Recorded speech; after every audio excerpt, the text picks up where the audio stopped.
नमस्कार। आपका मूड कैसा है? मूड कैसा है? नहीं, सुनाई नहीं दिया मुझे। कैसा है मूड? भाइयों और बहनों, कल दिल्ली में मैंने एक प्रेस कॉन्फ्रेंस किया हरियाणा की वोट चोरी के बारे में। उसमें सबूत देकर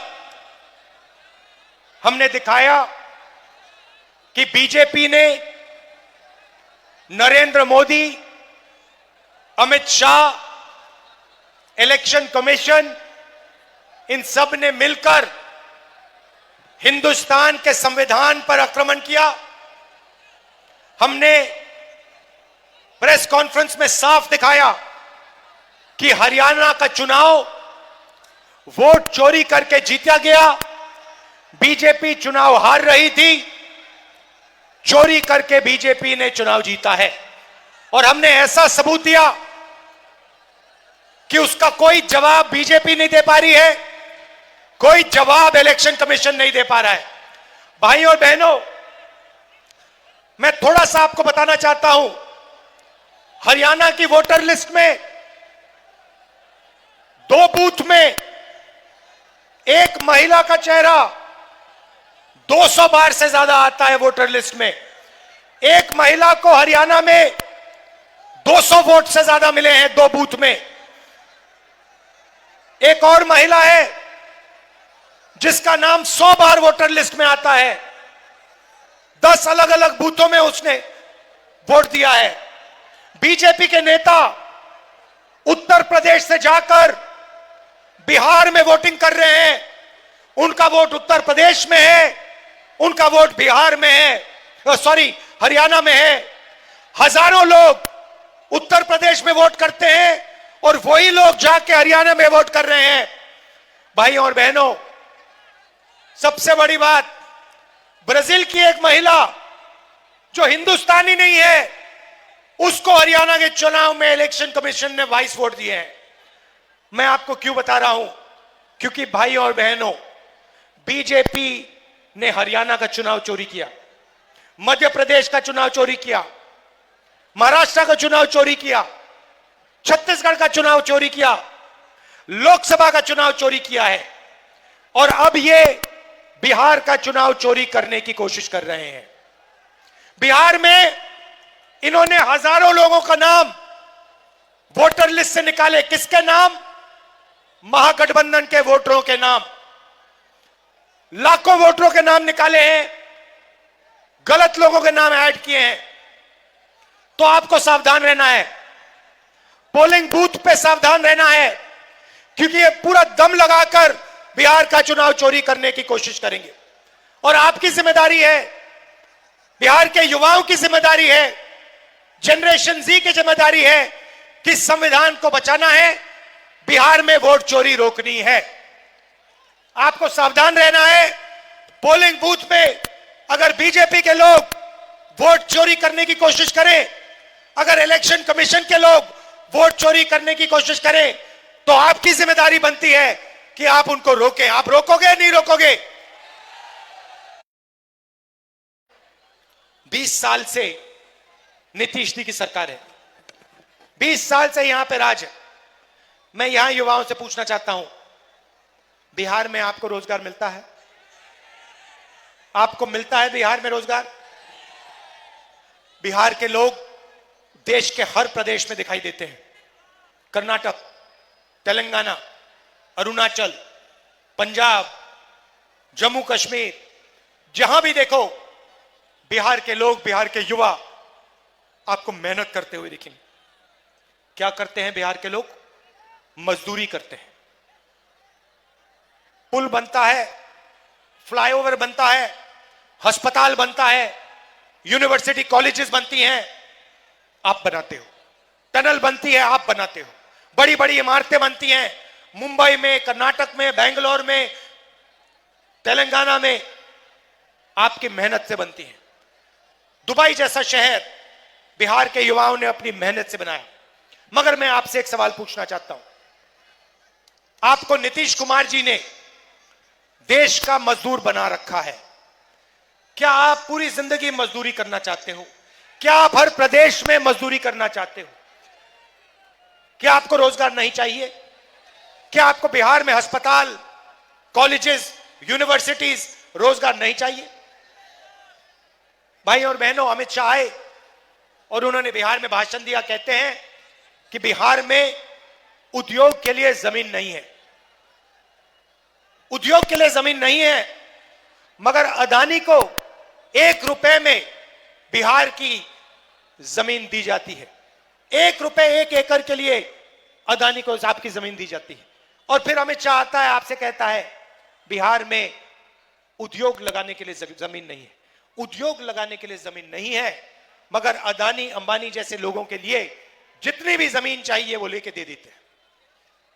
एम्स चाहिए दिल्ली में, मेट्रो स्टेशन है एम्स के सामने, नीचे जाके देखिए रात के समय 3-4 हजार लोग, बिहार के लोग वहां पे सोते हैं। क्यों सोते हैं? ऑल इंडिया मेडिकल इंस्टीट्यूट में बिहार से, पटना से, नालंदा से, गया से इलाज कराने जाते हैं। कहा जाता है कि बिहार में लोग अस्पताल जीने नहीं जाते हैं, मरने जाते हैं। यह आपकी सच्चाई है। अगर आपको मरना है तो आप बिहार के किसी अस्पताल में चले जाइए, अस्पताल आपको खत्म कर देगा, आपसे आपकी जिंदगी छीन लेगा। इलाज के लिए मुंबई जाना पड़ता है, इलाज के लिए दिल्ली जाना पड़ता है, शिक्षा के लिए बेंगलोर जाना पड़ता है, हैदराबाद जाना पड़ता है, रोजगार के लिए पूरे देश में घूमना पड़ता है, मजदूरी करनी पड़ती है, पंजाब जाना पड़ता है, हरियाणा जाना पड़ता है, सूरत जाना पड़ता है, गुजरात जाना पड़ता है। आप में कोई कमी नहीं है, आप में कोई कमी नहीं है। आप में क्षमता है, आप में एनर्जी है, आप में डायनामिज्म है। आप जो भी करना चाहते कर सकते हो, आपकी सरकार नहीं करने देती है, क्योंकि आपकी सरकार आपका खून चूसती है। आपकी सरकार चाहती है कि इस फोन के पीछे मेड इन चाइना लिखा रहे। वो चाहती है कि चाइना का फोन आपको बिके, आपके जेब में से पैसा जाए, चाइना के युवा को जाए, चाइना की कंपनी को जाए, अंबानी की जेब में जाए, अदानी की जेब में जाए। हम चाहते हैं कि एक ऐसा दिन आए जब इस सेल फोन पे इसके पीछे लिखा हो मेड इन बिहार। हम चाहते हैं कि यहां पे हजारों फैक्ट्रियां लगे, सेल फोन की factory, food processing unit, shirt pant textile की फैक्ट्री, कैमरा बनाने की फैक्ट्री, हवाई जहाज बनाने की फैक्ट्री, और सारे के सारे माल पर मेड इन बिहार लिखा मिले। नरेंद्र मोदी ये नहीं चाहते। नरेंद्र मोदी चाहते हैं कि अरबपतियों का राज हो, बिहार के लोगों को रोजगार ना मिले, इसलिए उन्होंने गलत जीएसटी और नोटबंदी की। लक्ष्य था कि छोटे छोटे जो उद्योग हैं, छोटे बिजनेस हैं, किसान हैं, इन लोगों को चोट पहुंचे।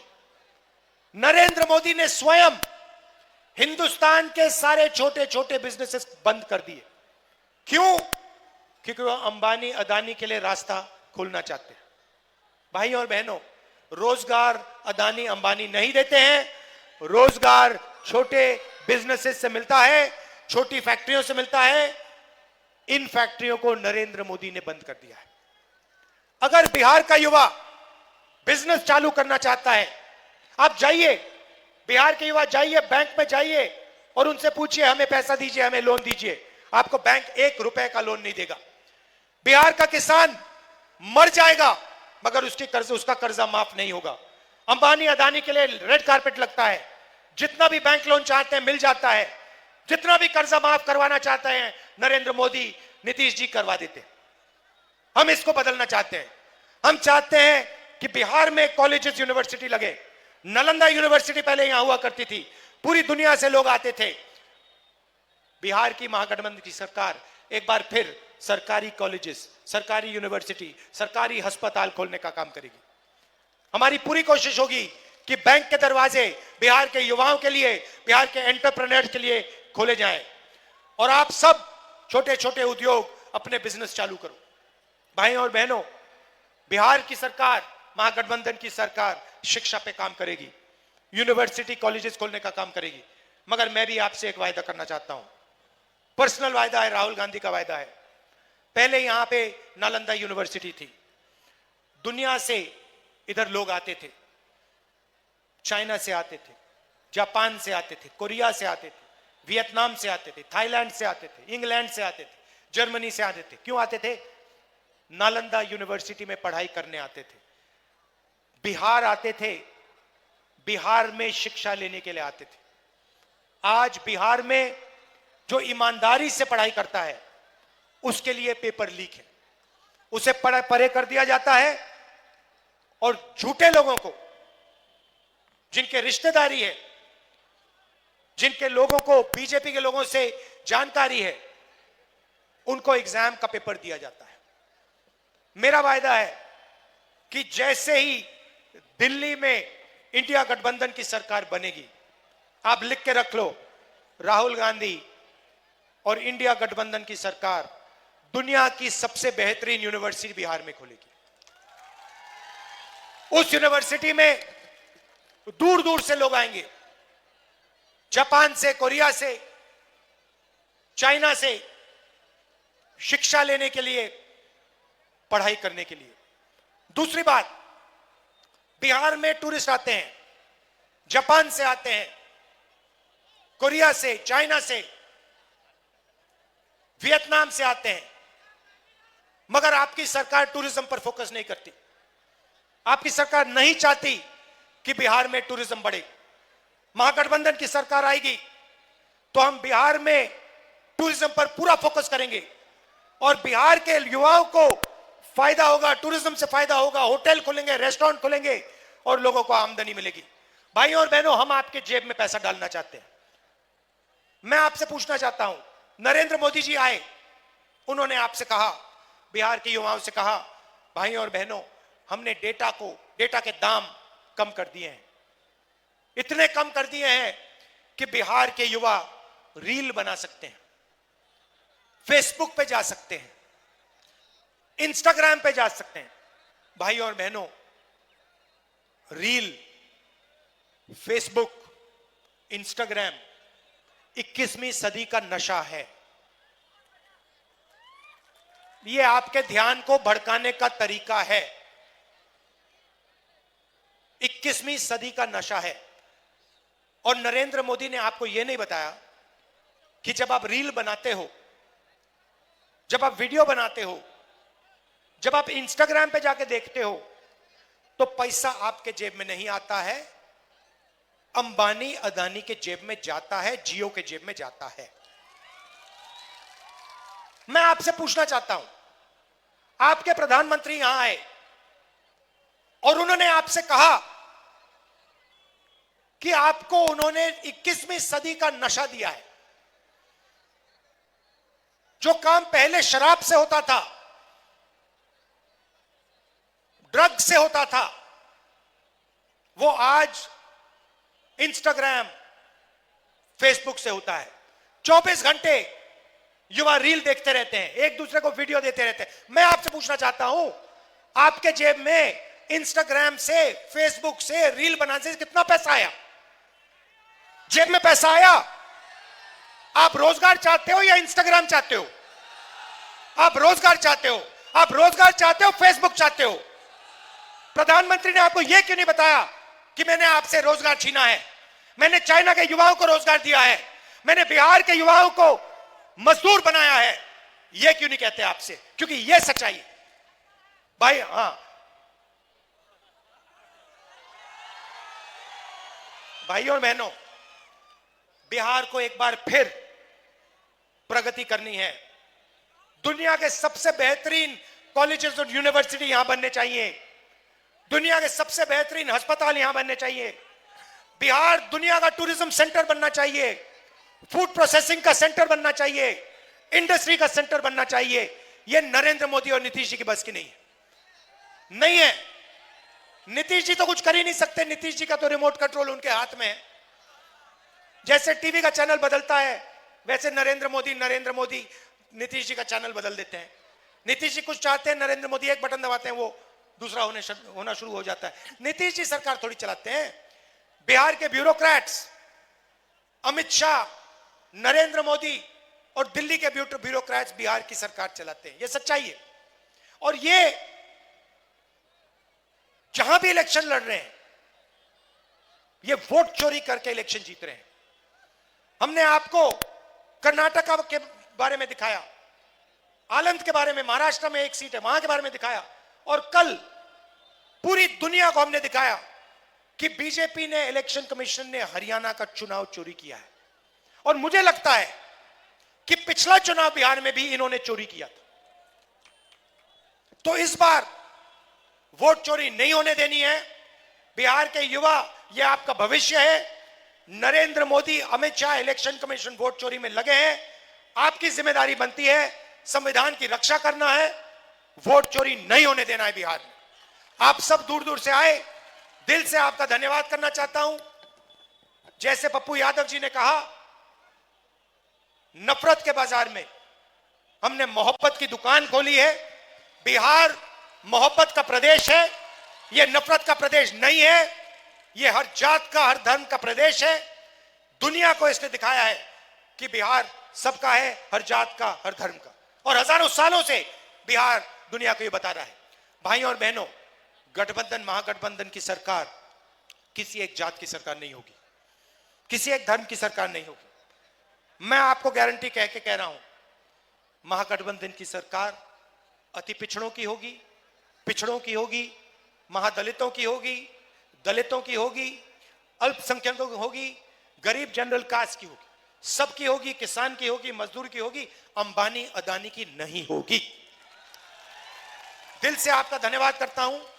नमस्कार, बहुत बहुत आपका धन्यवाद। जय हिंद, जय बिहार।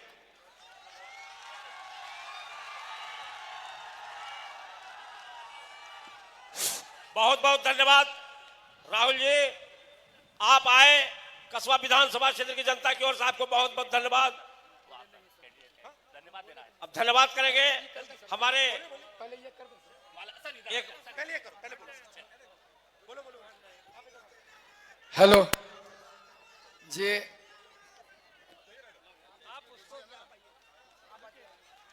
राहुल गांधी जिंदाबाद, राहुल गांधी जिंदाबाद, जिंदाबाद जिंदाबाद, राहुल गांधी जिंदाबाद।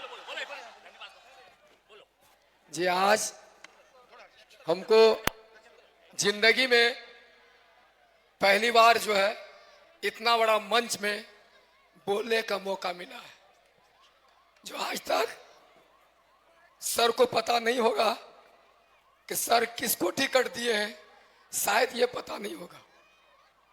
सर मैं आपको जानना चाहता हूं, क्योंकि आप पहले बोल चुके, आपके बाद ज्यादा टाइम हम नहीं दे सकेंगे, नहीं बोलेंगे सर, क्योंकि आप एक इस कस्बा नगर परिषद में एक डाकिया के बेटा को, चिट्ठी बांटने वाले के बेटा को, पोस्टमैन का बेटा को आपने टिकट दिया। बहुत बहुत धन्यवाद राहुल जी। सर जब हम माई भान योजना में जब हम काम करते थे सर, तो हमको जो सबको लोग, हमारे जितना शुभ चिंतक है सर, हमको सबको आके बोलते थे, आप ये क्या कांग्रेस में काम कर रहे हैं, आपको जो है लोग बोल रहा है कि मेरा ही काम कर रहा है। हमने उसको बोला कि हमारे राहुल सर का बयान है, बिहार का प्रभारी कृष्णा अल्लावरू का बयान है कि हमको बिहार में रेस का घोड़ा चाहिए, बारात का घोड़ा का जरूरत नहीं है। राहुल गांधी जिंदाबाद। मैं उन लोगों को बहुत समझाने का प्रयास किया, और प्रयास करके मैंने अपना माई बहन योजना, हर घर झंडा अधिकार योजना, हर घर अधिकार योजना, सब में एक काम करना स्टार्ट किया, क्योंकि यही सोच के स्टार्ट किया कि हम लोग का हदीस से, कुरान से साबित है सर कि जो किसान का खेत में मजदूरी करता है, उसका मजदूरी करने के बाद पसीना नहीं सूखे, उसको मजदूरी मिले, इसी यकीन के साथ भगवान और खुदा पर भरोसा करके मैंने काम किया सर। आज एक डाकिया के बेटा को, पोस्टमैन के बेटा को टिकट देके सर, आप इसका संविधान सभा का तमाम जनता की तरफ से, नौजवान साथी की तरफ से मैं आपका पैर तो नहीं, पैर तो नहीं छुइए। देखिए, आप पोस्टमैन के बेटे हो, और आपके पिता ने पूरी जिंदगी मेहनत की, और अब आप यहां के एमएलए बनने जा रहे हो। और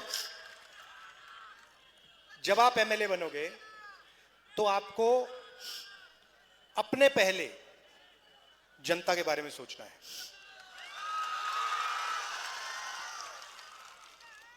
किसानों के बारे में, यहां के मजदूरों के बारे में। ये भैया लाइए, मखाना लाइए। ये यहां की मेहनत है, ये मेहनत का फल है। मगर इसके लिए जो ये काम करते हैं उनको इसका फायदा नहीं मिलता। ये अमेरिका में बहुत महंगा बिकता है, मगर जो काम बिहार में इसके लिए लोग करते हैं, तालाब में जाके बीमार होके, उनको इसके लिए पैसा नहीं मिलता। और आपकी जिम्मेदारी होगी कि उनको इसका पूरा का पूरा फायदा, इसका पैसा मिले। और आप देखना ये जो लोग हैं ये आपको अब विधानसभा में पहुंचाएंगे। सर धन्यवाद। सर 15 तारीख को सर मोदी जी का यहाँ प्रोग्राम था, एयरपोर्ट उद्घाटन था सर। हम 14 तारीख को 11 बजे फेसबुक लाइव आए थे सर। हम यही मखाना और जो है मक्का और बिहार को विशेष राज्य का दर्जा और किसान के लिए हाई डैम की व्यवस्था सर, उसी में हम 11 बजे लाइव आए थे। 15 तारीख को हमको 10 बजे वही लाइव के माध्यम से हमको सर नजरबंद प्रशासन कर लिया। जब तक मोदी जी का प्रोग्राम खत्म नहीं हुआ सर, हमको नजरबंद करके जो है 9 घंटा सर रखा। उस समय आधा घंटा के अंदर सर मोटा मोटी 15-20 हजार लोग थाने पहुंच गए थे सर। यही मखाना को लेके सर हम बात किए थे सर, लोगों का मुद्दा के लेकर। राहुल गांधी जिंदाबाद। ये सब चीजें जो है ना, ये सब चीजें जनता को मालूम है, सब कुछ मालूम है। नरेंद्र मोदी क्या है सब कुछ मालूम है जनता को। ठीक है, शाबाश। राहुल गांधी जिंदाबाद। राहुल गांधी जिंदाबाद। आभार आदरणीय जननायक राहुल गांधी जी का जो पूर्णिया में आगमन हुआ है, पूर्णिया के धरती कस्बा और पूर्णिया के लिए हम बहुत बहुत आभार करते हैं और धन्यवाद देते हैं। और सब लोगों से आग्रह करते हैं कि हाथ छाप पे वोट दे करके, और दोनों इरफान भाई और मेरे जैसे लोगों को यदि सिंबल मिला है तो हम लोगों का कोई ऊपर में जो कहते हैं गॉड फादर, राजनीति में कोई ऊपर बाप दादा, हम लोगों का कोई गॉड फादर नहीं था, MP MLA नहीं था। आज जननायक राहुल गांधी जी का देन है कि हम लोगों को सिंबल दिया गया है। तो आप लोगों से आग्रह करेंगे कि एक बार आप लोग जरूर आशीर्वाद देने का काम करेंगे। बहुत बहुत धन्यवाद, बहुत बहुत आभार। भैया आशीर्वाद तो मिलेगा, मगर एक बात आप यहां की जनता को बताइए। पहली बात, सबसे पहला और सबसे जरूरी, जब आप MLA बनेंगे, सबसे पहला और सबसे जरूरी काम आपका क्या होगा? आप जनता के लिए सबसे पहले क्या करोगे? और सबसे जरूरी काम जो आप सबसे पहले सर, मैं जो बेटे के रूप में और भाई के रूप में विश्वास पे खड़ा उतरने का काम करूंगा। हर गरीब और हर भाई का जो घर परिवार को जो समस्या होगा उस पे मैं खड़ा रहने का काम करूंगा, उनके विश्वास पे खड़ा रहने का काम करूंगा सर। अच्छा, और दूसरी बात, ऐसा कोई काम जो आप कभी नहीं करोगे? क्या आप कभी नहीं करने वाले? चाहे कुछ भी हो जाए वो आप कभी नहीं करोगे? मैं झूठ नहीं बोलने वाला हूं, ईमानदारी के रास्ते पे चलूंगा सर। भगवान की सौगंध कहता हूं, और गरीब के लिए मैं किसी भी पत्थर से टकराने, किसी भी चट्टान से टकराने के लिए तैयार रहूंगा। गरीब का हमारा मान सम्मान पे, हमारे भाई बहन पे भी मान सम्मान पे ठेस पहुंचेगा तो किसी भी चट्टान से हम टकराने का काम करेंगे। धन्यवाद।